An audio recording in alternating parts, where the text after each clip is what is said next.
All right, Shalom. First and foremost, I'm going to give all honor and glory to Yahweh, by Hashem, Yahweh Shai. This is Brother McQuad from Living Waters Church here in Philadelphia. And I'm going to do a lesson called The Pit.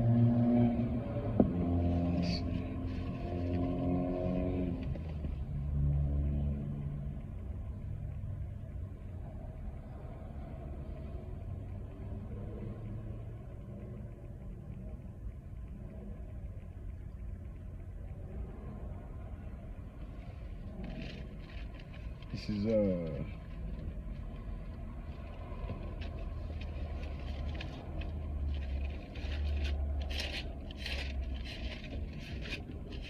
Proverbs 26:27. It said, "Whoso diggeth a pit shall fall therein, and he that rolleth a stone, it will return upon him." So basically, in other words, what people like to call what goes around comes around, right? That's pretty much how it's rolling. Now, the reason why this is important is because it's tied also to salvation.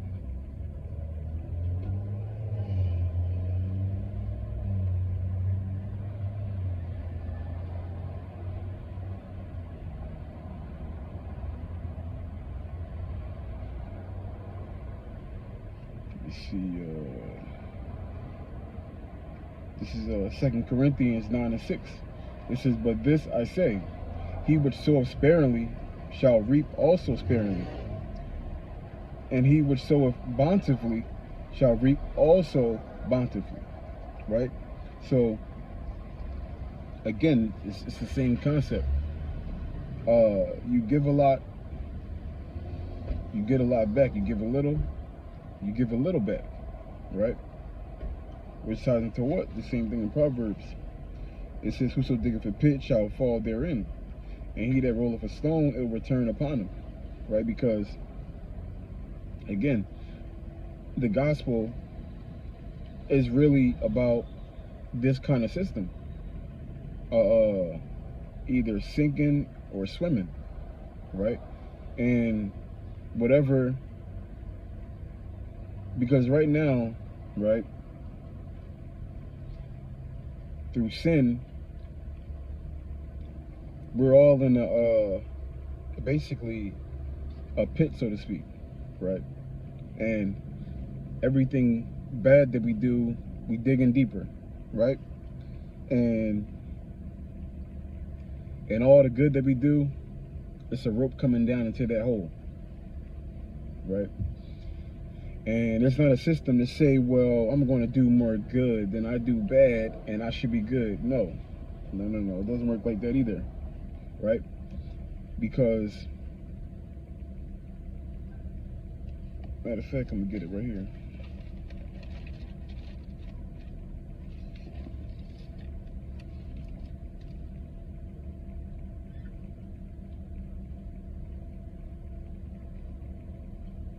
Hebrews 10:26, "Where if we sin willfully, after that we have received the knowledge of sin, slack of truth, there remains no more sacrifice for sin," right? So there's a huge penalty for doing bad when you know better, right? Let me see.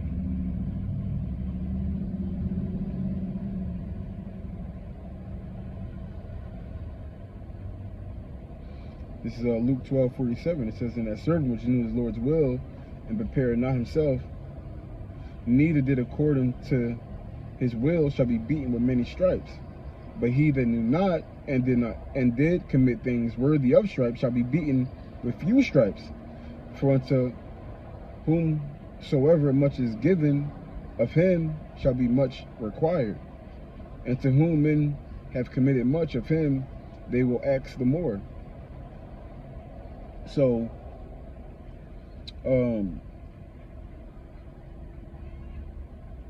when you know you got to do better, you got to do better.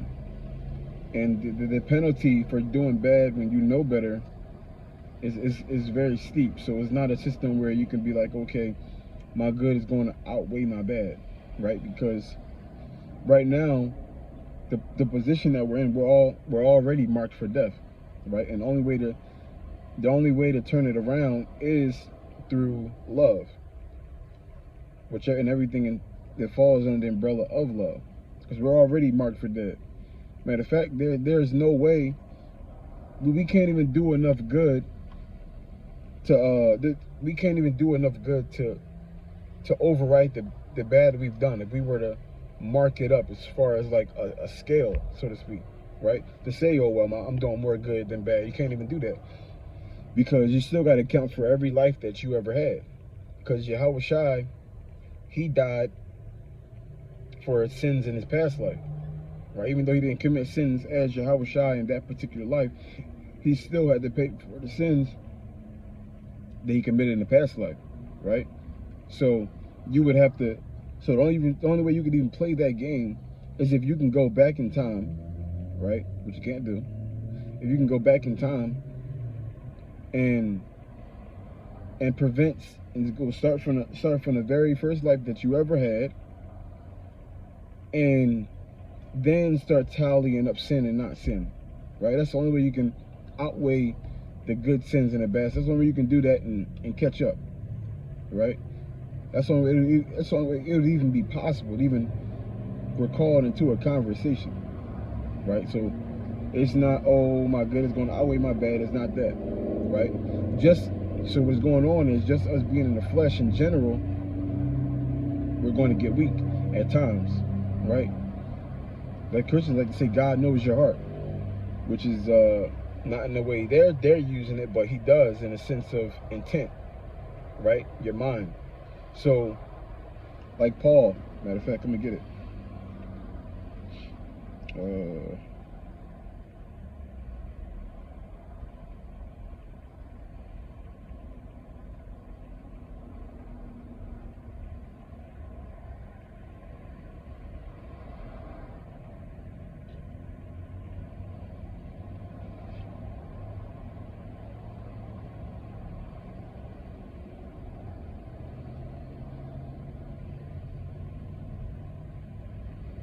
Romans 7 and verse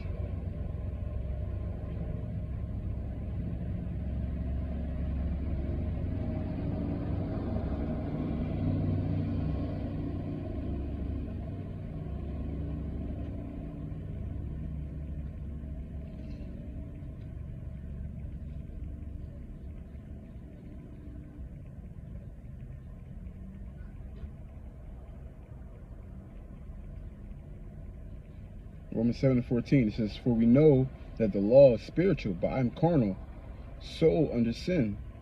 For that which I do, I allow not. For what I do, that do I not. But what I hate, that do I. If then I do that which I would not, I consent unto the law that it is good. Now then it is no more I that do it, but sin that dwelleth in me. For I know that in me, that is, in my flesh, dwelleth no good thing. For to will is present with me, but how to perform that which is good, I find not. For the good that I would, I do not, but the evil which I would not, that I do. Now, if I do that I would not, it is no more I that do it, but sin that dwelleth in me. I find then a law, that when I would do good, evil is present with me. For I delight in the law of God after the inward man, but I see another law in my members, warring against the law of my mind, bringing me into captivity to the law of sin which is in my members. O wretched man that I am, who shall deliver me from the body of this death? I thank God through Hamashiach Yahweh Shai, our Lord.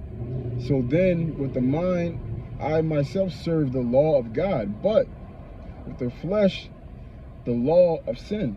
So Paul's speaking on how he wants to do good. He's speaking on how his spirit wants to do good. It wants to do good. But sometimes the flesh wins because what? He's in the flesh, and the flesh is weak. The flesh is sin, right? The flesh wants to sin, right? The flesh is warring against his spirit, right? So the spirit is pulling him to do the things of God, and the flesh is pulling him to do the things that are against God, right? So this is just a natural battle that's within people, right? And the level of faith that you have, which is a gift from God, is going to determine how often you hit or miss the mark, right? Also, this what's the word? I just said it.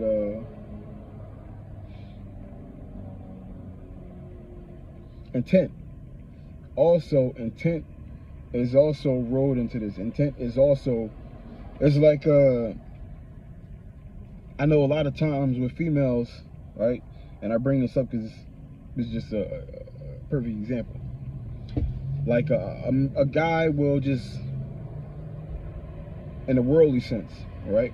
A guy will get weak in the flesh, right? And he'll have a girl, he'll have sex with another girl, right? He's not doing it to be malicious. The intent is not bad. He's not doing with the intent, oh, I want to hurt my girl. Oh, I want to bring bad out of this. He's just doing it because he just gave into a fleshly lust or whatever the case is, right? The girl finds out and she decides, you know what, since you did this to me, now I'm going to go and do it to you, right? Now, this is a perfect example on how the Lord, adultery aside, right? Because we know a female can't sleep with nobody but her man, right? So adultery aside, let's imagine adultery was not in this, right? If the Lord was just solely to judge this based off of worldly laws, right? If you were to judge it based off of that and morality, the girl would go down worse because the intent behind it, right? The intent. Her intent was literally to hurt him and to cause pain to the man. The guy's intent was not to cause hurt and pain. He's just something that he just fell into, right? So the Lord, he's not going to come down on the guy the way he would come down on the girl, because the Lord, he's not a type of person who just looks at a piece of paper and say, oh, well, it says this, so this is what happened to you. No, he's gonna deal with intent, right? He's gonna look at everything, all the variables. Everything is gonna be taken into account, especially intent, right? Especially intent. Somebody who intends to cause pain versus somebody who didn't cause pain, he's obviously rolling with the person, or is going to show more mercy towards the person who did not intend to cause pain versus the person who intended to cause pain, right? Because intent is a big thing with the Lord, right? Intent is a big thing.